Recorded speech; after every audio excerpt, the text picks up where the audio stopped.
La conscience vit souvent dans un couloir étroit, gris, répétitif. Ce couloir est construit de peur, d'habitude et de croyances, de l'ego. Tout y semble prévisible et sûr. L'ego murmure, c'est ton monde, n'en cherche pas d'autre. Et l'homme le croit. Il tourne en rond, sans savoir qu'au-delà des murs s'étend un océan infini. Mais un jour survient quelque chose qu'on ne peut ignorer.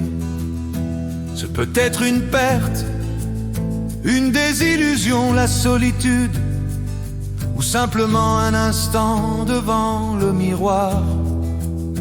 Quand soudain il devient clair, on ne peut plus continuer ainsi. C'est le cri de l'âme. Ce n'est pas une punition, mais un don, un catalyseur qui brise les murs familiers. À cet instant, l'ego perd sa force et l'usurpateur se tait. Alors survient une explosion, la conscience tremble, le couloir se fissure et par les brèches s'échappe la lumière du phare, la lumière de l'âme. Et soudain le navire qui avançait dans l'ombre voit l'océan sans limite et le ciel étoilé. Pour la première fois, il comprend qu'il était prisonnier. Pour la première fois, il perçoit que la liberté est au-delà des murs de l'ego.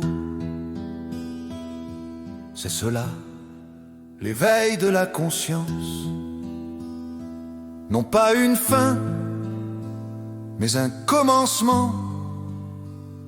Le premier pas vers la plénitude de conscience. Le premier regard vers la lumière. Le premier souffle de l'éternité.